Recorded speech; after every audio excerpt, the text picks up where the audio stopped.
Shalom Bapak Ibu. Renungan kita hari ini diambil dari Matius pasal 7 ayat 3 sampai 5. Demikian bunyinya. Mengapakah engkau melihat selumbar di mata saudaramu, sedangkan balok di dalam matamu tidak engkau ketahui? Bagaimanakah engkau dapat berkata kepada saudaramu, biarlah aku mengeluarkan selumbar itu dari matamu, padahal ada balok di dalam matamu? Hai orang munafik, keluarkanlah dahulu balok dari matamu, maka engkau akan melihat dengan jelas untuk mengeluarkan selumbar itu dari mata saudaramu. Pada ayat di atas, Tuhan Yesus menegur para muridnya, termasuk memberi teguran juga kepada kita untuk tidak mudah menghakimi orang lain. Standar yang dipakai untuk menghakimi orang lain seharusnya juga dipakai untuk menghakimi sikap dan tindakan kita sendiri.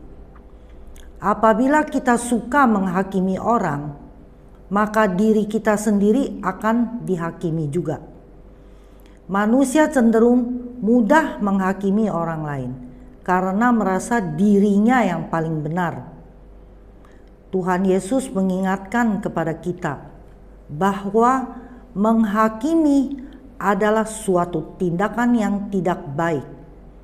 Alangkah baiknya jika kita bisa mengkoreksi diri kita dan jangan selalu mencari dan membesar-besarkan kesalahan orang lain. Sikap menghakimi juga seringkali disebabkan karena adanya rasa tidak aman dan perasaan rendahnya harga diri seseorang, sehingga untuk menutupi kekurangannya, maka dia lalu mengkritik atau menghakimi orang lain. Dengan cara menghakimi orang lain, dia berusaha untuk menutupi kekurangannya sendiri. Seperti itu juga yang dikatakan oleh Tuhan Yesus pada saat khotbahnya di bukit.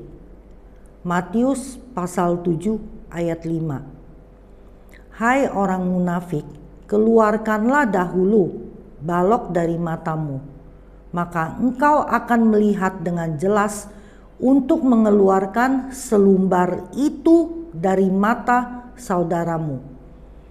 Jadi sangat perlu kita harus mengkoreksi diri kita terlebih dahulu. Di manakah letak kekurangan diri kita sendiri sebelum kita mulai menghakimi orang lain. Kata menghakimi dalam bahasa Yunani disebut dengan krino, yang bisa berarti menilai, menghukum, atau menghakimi.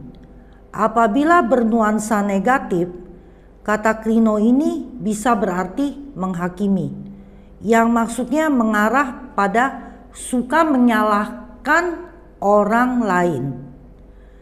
Di dalam Yohanes pasal 7 ayat 24, Tuhan Yesus katakan, janganlah menghakimi menurut apa yang nampak, tetapi hakimilah dengan adil.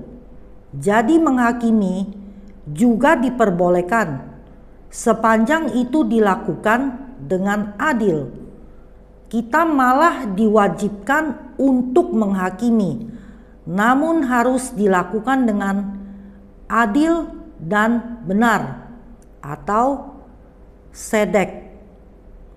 Bagaimana mungkin kita mampu menghakimi dengan sedek, dengan adil dan benar? Sangatlah mungkin apabila kita minta dikasih Roh Kudus sama Allah Bapa, dan Roh Kudus yang akan kasih tahu kita bagaimana harus menghakimi dengan adil dan benar. Jadi kita boleh menghakimi anak, mantu kita, keluarga, saudara dan teman-teman kita.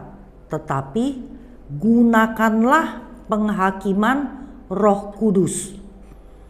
Jangan menggunakan penghakiman dari pendapat dan sudut pandang kita sebagai manusia, karena itu pasti bukanlah menghakimi yang sedek, yang adil dan benar, sebagaimana teladan yang telah Tuhan Yesus berikan. Kita dipanggil untuk menyadarkan mereka yang bersalah, namun bukan sekali-kali untuk menghakimi orang dengan tujuan mencari-cari kesalahan orang lain, sebab hal ini bisa berakibat menjatuhkan orang lain, bahkan mempermalukan orang lain. Orang yang suka menghakimi pasti juga sulit untuk mengampuni orang lain. Di dalam Matius pasal 6 ayat 14 sampai 15, Tuhan Yesus berkata, "Karena jikalau kamu mengampuni kesalahan orang, Bapamu yang di sorga akan mengampuni kamu juga.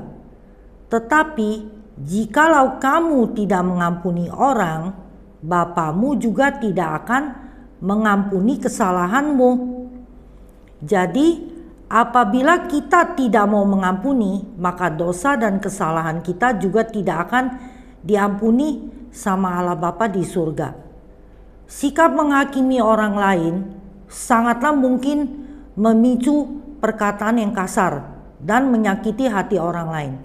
Ini juga suatu cermin kalau kita suka menghakimi, itu berarti kita tidak punya rasa kasih terhadap orang lain.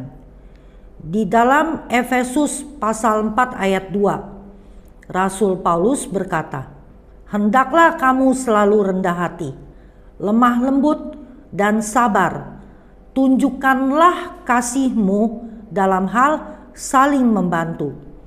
Jadi Bapak Ibu, menghadapi orang lain kita perlu bersikap sabar, memberikan teguran dengan perkataan yang membangun, bukan dengan cara menghakimi disertai dengan ucapan kasar dan membuat orang lain sakit hati.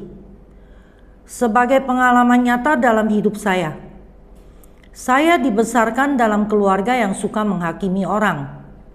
Orang tua saya, om dan tante saya, sukanya mencari-cari kesalahan orang lain, suka menyepelekan orang, dan hobinya menghakimi orang.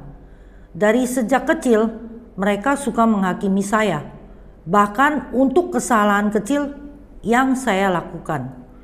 Akibatnya saya tumbuh menjadi orang yang tidak percaya diri, dan saya jadi mudah merasa takut menghadapi masalah, dan saya juga takut menyinggung perasaan orang lain karena saya takut dihakimi. Seringnya seseorang dihakimi akan menimbulkan luka batin pada diri orang tersebut. Itu pun berarti kita merusak diri orang lain dengan sikap kita yang suka menghakimi.